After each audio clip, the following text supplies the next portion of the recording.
इसके बाद एक बार फिर से स्वागत है आपका बढ़ते खबरों की। 2014 के लोकसभा चुनाव से पहले नैनीताल लोकसभा सीट पर कांग्रेस का गढ़ रही है और राज्य गठन के समय भी एनडी तिवारी यहां से सांसद थे। तो वहीं अब आगामी 2024 के लोकसभा चुनाव में इस सीट से स्वर्गीय एनडी तिवारी के परिवार से चुनाव को लेकर दावेदारी के सुर उठ रहे हैं और जिसको लेकर अब नैनीताल लोकसभा सीट पर कांग्रेस में सियासत गरमाई हुई है।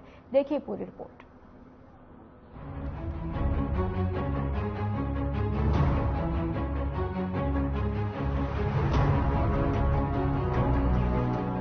नैनीताल लोकसभा सीट पर कांग्रेस के दिग्गज नेता रहे स्वर्गीय एनडी तिवारी के परिवार से दावेदारी के सुर उठ रहे हैं।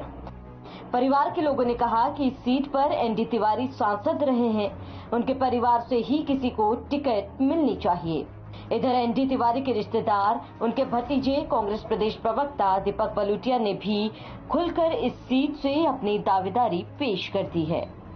देखिए, तिवारी जी जन नेता थे, उन्होंने जनता का विकास किया और आज भी तिवारी जी को चाहने वाले इस पूरे प्रदेश में और खासतौर से नैनीताल उधम सिंह नगर लोकसभा सीट में हर घर में है और निश्चित तौर पे इसका लाभ कांग्रेस को जरूर मिलेगा, क्योंकि लोगों में सिर्फ इस बात से ही उत्साह है कि भाई तिवारी जी के परिवार से यदि कोई आगे आता है तो सिर्फ इसी बात से वो उत्साहित हैं। राजनीति में तिवारी जी ही मुझे लेके आए थे जब मैं जिलाध्यक्ष यूथ कांग्रेस का बना था 99 में, और उससे पहले 93 में मैं जिला यूथ कांग्रेस का जिला सचिव था।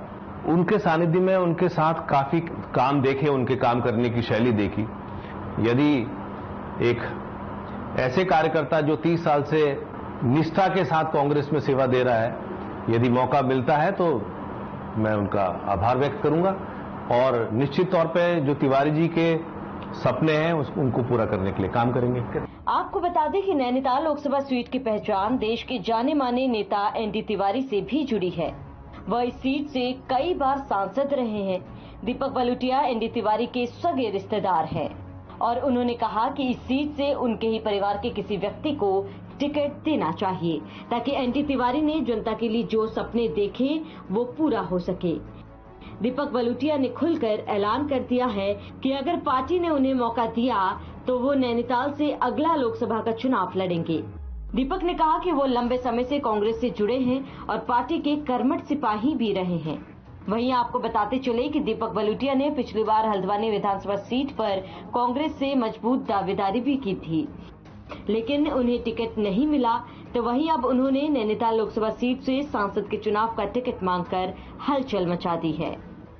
जैसा कि हमारे माननीय अध्यक्ष जी श्री करण मेहरा जी ने बताया कि सर्वे जारी है और ऐसा नहीं, कांग्रेस के अंदर सभी काबिल हैं और सभी काबिलियत रखते हैं और जो भी आला कमान का जो निर्णय होता है उसका सभी सम्मान करते हैं। तो सर्वे चल रहा है और जो भी पार्टी हित में होगा आला कमान निर्णय लेंगे।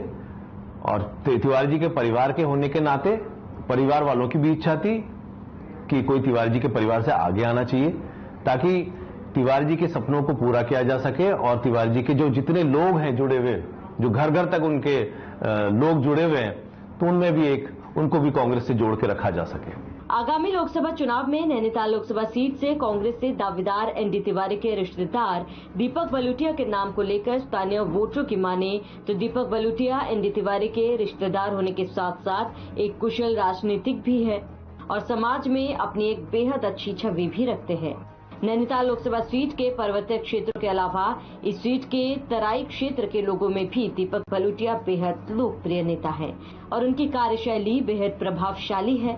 लोगों के अनुसार दीपक बलूटिया को इस सीट से कांग्रेस की तरफ से सांसद के चुनाव के लिए टिकट मिलना चाहिए। देखिए, दीपक बलूटिया एक जानी मानी शख्सियत हैं, एक शिक्षाविद हैं, आदरणीय नारायण दत्त तिवारी जी के परिवार से आते हैं और एक बहुत ही कुशल राजनीतिज्ञ हैं। हमेशा सामाजिक कार्यों में हमेशा बढ़ चढ़ के हिस्सा लेते हैं, लोगों की मदद करना जैसे उनका धर्म हो। भले ने कोरोना काल में हमने देखा कि उन्होंने कितना राशन बांटा, लोगों की मदद करी, अस्पताल में लोगों को भर्ती कराने से लेके आर्थिक रूप से लेके और बहुत मदद करी। बहुत से गरीब बच्चों को वो शिक्षा देते हैं, पढ़ाते हैं। और तिवारी जी के बाद कोई भी नेता ऐसा नहीं आया जो इस क्षेत्र का चौमुखी विकास कर सके। तो हमारा ये मानना है कि दीपक बलूटिया जी उनके परिवार से आते हैं, एक बहुत ही कुशल राजनीतिज्ञ हैं, उनको पार्टी को मौका देना चाहिए ताकि इस क्षेत्र का विकास हो सके। कांग्रेस में उनकी एक शुद्ध छवि है, साफ छवि है और शिक्षक हैं। सबसे बड़ी चीज है शिक्षक हैं वो। देखिए वो 40 साल से कांग्रेस की सेवा कर रहे हैं, जो मैं देख रहा हूं। सामान्य होने के नाते मेरे लिए कोई भाजपा नहीं, कोई कांग्रेस नहीं। वो आपने उनके विषय में मुझसे पूछा, मैं तो चल रहा था यहाँ पे रोड में, आप मिल गए। आप सभी का इंटरव्यू ले रहे होंगे तो मेरा भी आपने एक इंटरव्यू लिया है, तो मैं आपको बता दूं वो एक निर्विवाद व्यक्ति हैं और तिवारी जी के परिवार से आते हैं। इसका लाभ कांग्रेस को मिलेगा। मौजूदा समय के मोदी युग में भाजपा का गढ़ बनी नैनीताल लोकसभा सीट 2014 के लोकसभा चुनाव से पहले तक कांग्रेस का ही गढ़ रहा है। राज्य गठन के समय भी एनडी तिवारी यहां से सांसद थे। साल 2004 और 2009 के लोकसभा चुनाव में कांग्रेस के टिकट पर केसी सिंह बाबा जीते। बाद में 2014 से नरेंद्र मोदी के राष्ट्रीय राजनीति में आने के बाद से अब तक के इस सीट पर भाजपा की जीत होती आई है। साल 2014 में भगत सिंह कोश्यारी और साल 2019 में अजय भट्ट सांसद बने, तो वहीं इस बार के चुनाव में क्या इस सीट पर कर्मठ, ईमानदार, लोकप्रिय जनसेवक दीपक बलूटिया टिकट मिल पाएगा या नहीं, ये देखना बेहद ही दिलचस्प होगा। हर खबर के लिए हल्द्वानी से अमित चौधरी की रिपोर्ट।